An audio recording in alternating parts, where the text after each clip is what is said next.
In this class, we will see how to construct the CMOS AND gate. CMOS AND gate.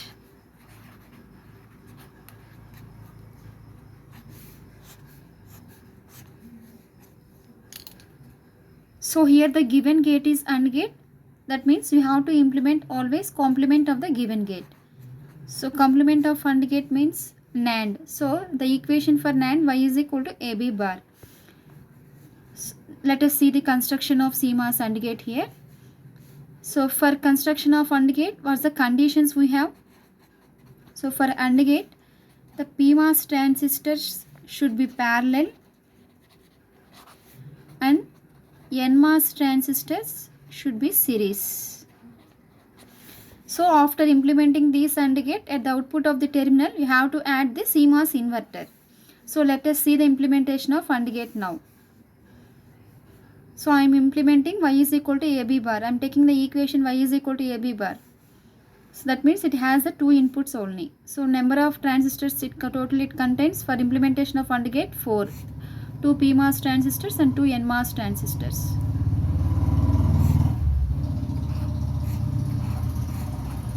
So here I am taking transistor A. So next I am indicating the terminal of this transistor as B. So up to here pull up network completed. So next pull down network. So pull down network. So 2 NMOS transistors should be in series. So always pull down network should be connected to ground. So at the pull up network and pull down network, in between the pull up network and pull down network, you have to take the output terminal here. So and I am naming the transistor terminals as Q1, Q2, Q3, Q4. So up to here and implementation completed. So see here in AND gate PMOS should be parallel, NMOS should be series. So PMOS transistors are parallel and NMOS transistors are series. So now we have to implement the CMOS AND gate. That means given gate, whatever the given gate, you have to implement the complement of the given. That means NAND gate. So this is a circuit for the CMOS AND gate. So at the output terminal, you have to add the CMOS inverter. So how the CMOS inverter should be connected? So it consists of one PMOS transistor and one NMOS transistors.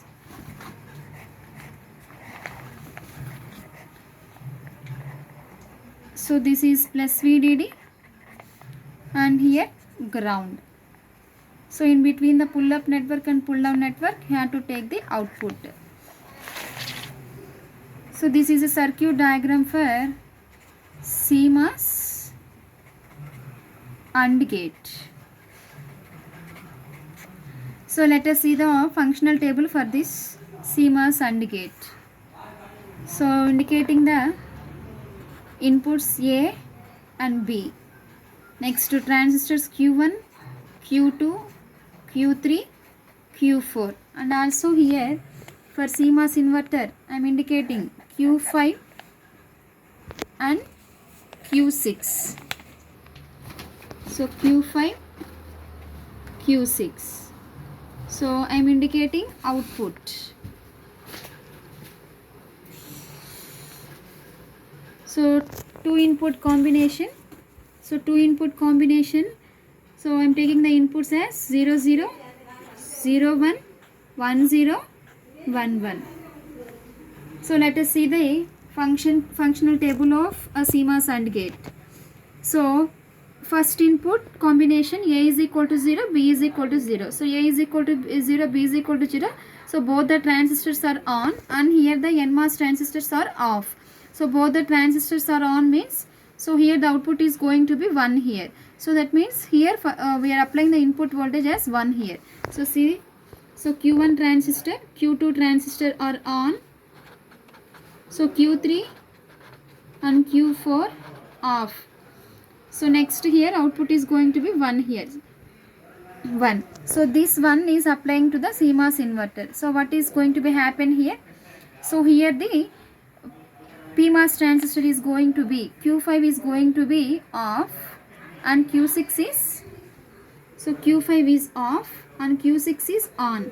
So here the Q5 transistor is off condition. So that means it is open circuited. There is no flow of voltage from plus VDD to the output terminal. So we can say that here the output is 0. So next case, when the input A is equal to 0, B is equal to 1. So A is equal to 0, the PMOS transistor Q1 is on, Q2 is off.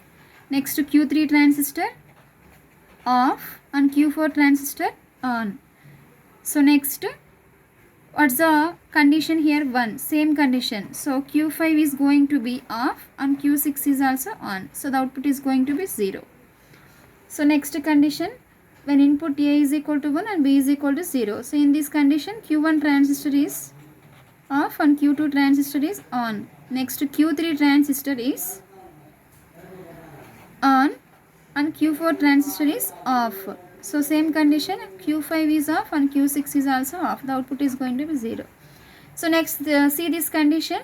So A is equal to B is equal to 1. So A is equal to B is equal to 1. So here both the PMOS transistors are which condition? Both the PMOS transistors are open circuited.